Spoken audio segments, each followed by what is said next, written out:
Aunque con una intensidad distinta, el escenario de enfrentamiento entre el Ejecutivo y lo que queda del Congreso disuelto ya no será la Plaza Bolívar. Todo parece indicar que ahora será el Tribunal Constitucional. Ante la denegación fáctica de la confianza y en respeto irrestricto de la Constitución política del Perú, he decidido disolver constitucionalmente el Congreso y llamar a elecciones de congresistas de la República. A casi una semana, el 30 de septiembre, sigue activa la discusión respecto a la constitucionalidad de la decisión presidencial. Y en eso hay para todos los gustos.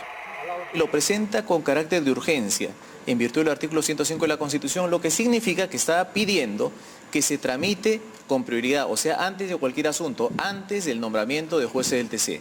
Entonces, sobre ese pedido doble de la norma y de que no se continúe el nombramiento, Del Solar hace cuestión de confianza. ¿Cuándo deniegan eso? ¿Cuándo rechazan eso? Cuando continúan con el nombramiento. Que no existe nada que se parezca a una negación de la confianza fáctica. Eso yo nunca lo he escuchado.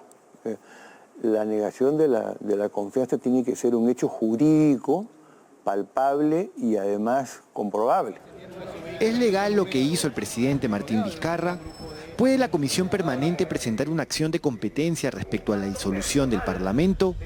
Gonzalo Ortiz de Ceballos fue elegido magistrado del Tribunal Constitucional con todas las de la ley y por ende debería juramentar como nuevo integrante. Estas y otras interrogantes aún flotan en el ambiente y la membrana constitucional parece ser lo suficientemente elástica como para acoger más de una interpretación.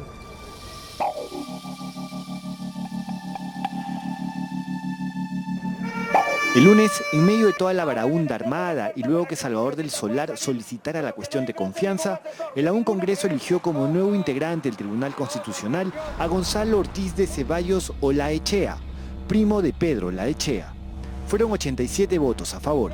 Sin embargo, y como ya se conoce, la congresista María Elena Foronda denunció que su voto a favor de esta elección había sido suplantado, mientras ella protestaba en el centro del hemiciclo.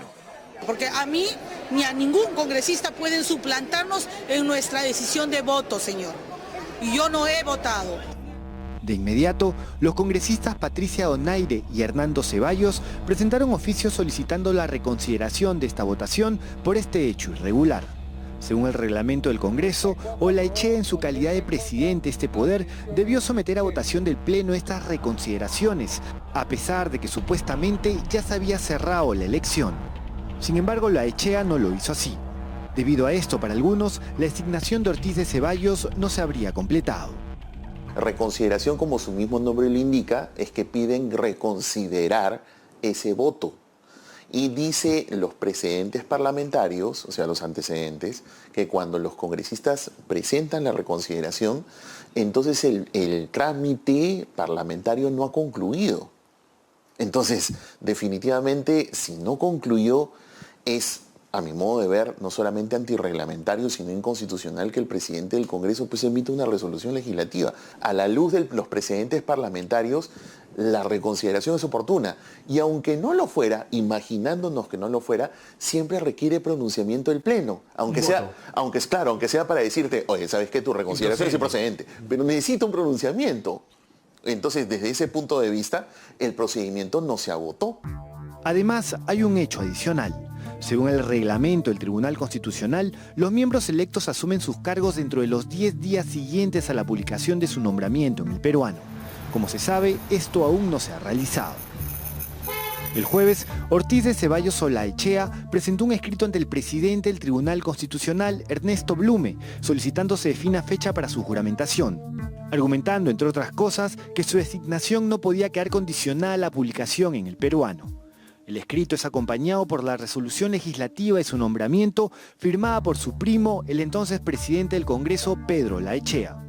El problema es que esta resolución le ordena al Tribunal Constitucional que el magistrado a ser reemplazado será aquel que tenga la colegiatura de menor antigüedad. Según los entendidos, el tribunal tiene la potestad de definir quién es el magistrado a ser reemplazado y no el Congreso. Eso es recontra irregular. Yo los invito a que ustedes revisen el acta de la sesión y en ningún momento se votó ese extremo. Siempre los pronunciamientos del Parlamento son sobre la base de votaciones. Nadie votó eso.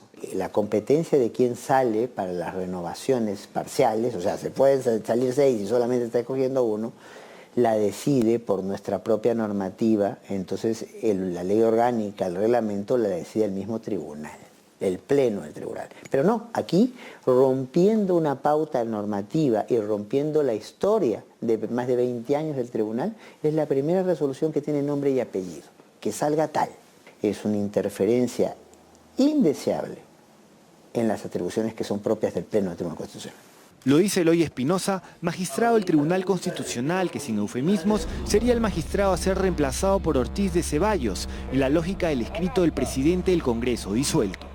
El detalle no es menor. De colocar a Ortiz de Ceballos, alguien identificado plenamente con el Parlamento recientemente disuelto, la correlación de fuerzas al interior del Tribunal Constitucional cambiaría dramáticamente. No es una cuestión personal, el problema no es ese. El problema es que hay parámetros constitucionales y legales para el reemplazo de un magistrado, porque además aquí se tocan temas muy sensibles. Cambiar la composición del tribunal condiciona la respuesta a esas situaciones. El apunte de Espinosa, que se cuidó de adelantar opinión en todo momento, toma esta dirección. El Tribunal Constitucional no solo verá temas calientes como los habeas corpus de Keiko Fujimori y Jaime Yoshiyama o la constitucionalidad de la disolución del Parlamento. Hay una serie de asuntos relacionados a figuras del Parlamento disuelto. Pedro Laechea ha sido director de la Asociación de Tenedores de Bonos de la Reforma Agraria y exige desde hace años que el Estado les redima estos bonos, tema que está pendiente de resolución en el Tribunal Constitucional.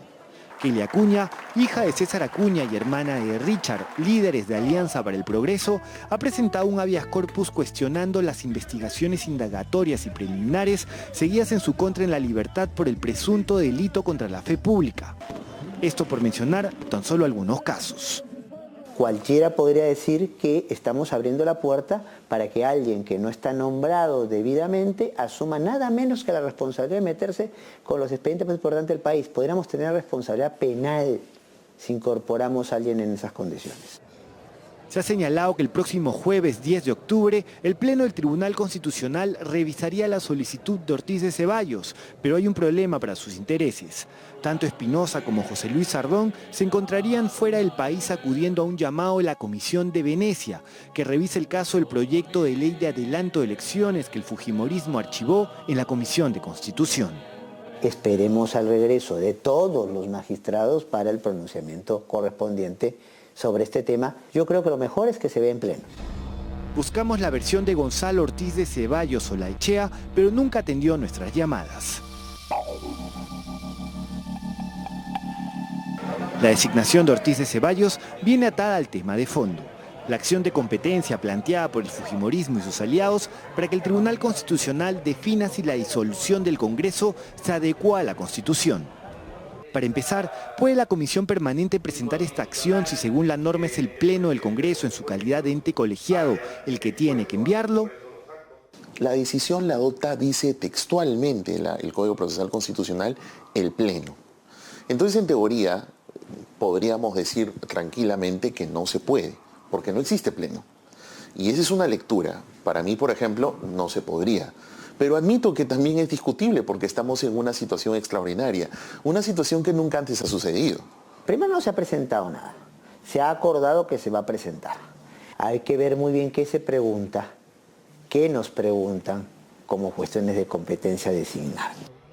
La función de la Comisión Permanente está sujeta a la revisión de los decretos que son remitidos por el Ejecutivo. Con todo, si es que la acción de competencia es presentada y luego admitida, el Tribunal Constitucional tendrá que revisar la cuestión de fondo. ¿Fue constitucional o no la decisión asumida por el presidente Vizcarra? El debate gira en torno a lo siguiente. En nombre del Consejo de Ministros, hago cuestión de confianza en este mismo momento, para que el Parlamento decida si nos otorga la confianza y considera, por lo tanto, que hay que hacer uso de transparencia, o para que nos la niegue si considera que va a seguir adelante con ese procedimiento. Muchas gracias. Vizcarra sostuvo que el Congreso le negó la cuestión de confianza en los hechos, lo que él llamó denegación fáctica, luego que Salvador del Solar la planteara y el Congreso decidiera seguir con la elección de los magistrados al TC, a pesar de que en la solicitud de confianza se planteaba también la suspensión de este proceso. La congresista Indira Wilca planteó una cuestión previa para que se viera este tema, pero la solicitud fue negada por el Pleno, lo que para algunos sería, en los hechos, una negación a la cuestión de confianza. El fujimorismo y sus aliados sostienen que la cuestión de confianza se dio después, por la tarde, ajustándose a lo que dice la Constitución, que la cuestión de confianza se otorga o se rechaza a través del voto parlamentario, no a través de una inferencia o deducción. Para mí no existe la negación fáctica. Lo que pasa es que ha sido un mecanismo útil. Quienes argumentan a favor de la negación fáctica señalan que en realidad el Parlamento dio muestras de negar la confianza y me parece, desde ese punto de vista, incluso un argumento razonable. Por eso le digo que es bastante discutible. ¿Por qué me parece razonable? Porque uno ve los hechos y eso aparentemente fue lo que sucedió. Pero la Constitución establece que la cuestión de confianza se tiene que definir a través del voto del Pleno. Es que esa, por ejemplo, es mi posición. Yo lo que digo es, claro, aquí ha habido un reto. Acá el reto es que lo que está previsto en la Constitución no te deja herramienta para una situación como fáctica, como la que realmente ocurrió, donde esta gente estaba decidida a no darle la confianza, y lo ha revelado hasta incluso el señor Alaechea después en una conferencia de prensa, ¿no? Para la gran mayoría de la opinión pública ha sido innegable el espíritu de confrontación que acompañó a la mayoría fujimorista a lo largo de estos años en el hoy Parlamento disuelto. Algo que estuvo presente en la hora histórica mañana del 30 de septiembre. Algo evidente ha quedado al desnudo con todo lo ocurrido. Esta Constitución no soporta y no ha previsto situaciones de este tipo de extremo. Esas cosas legales se prestan para la criollada. ¿Cuál fue la criollada? ¿Ya planteaste tu cuestión de confianza? Ya, perfecto. La vemos en la próxima sesión, ¿ya? Entonces, claro, allí da lugar para esta cuestión de lo que llaman la negación fáctica, en donde yo le digo como ciudadano, sí, es razonable. No le estoy diciendo lo contrario. A mí también me parece que ellos estaban dispuestos a negársela. Lo que sucede es que mire cómo la realidad, lo factual, no se condice con la legalidad y se supone que deberían coincidir. Entonces, allí hay un problema constitucional y por eso es que lo que digo es, esto se tiene que ver en una reforma sí o sí. Los plazos para atender esta acción de competencia pueden alcanzar hasta los 4 meses, es decir, cuando los peruanos asistamos a las elecciones parlamentarias para lo que resta el periodo hasta el 2021. Tema complejo para el futuro político inmediato del país y cuyo epicentro ahora se trasladará a la antigua casona del tribunal en el centro de Lima.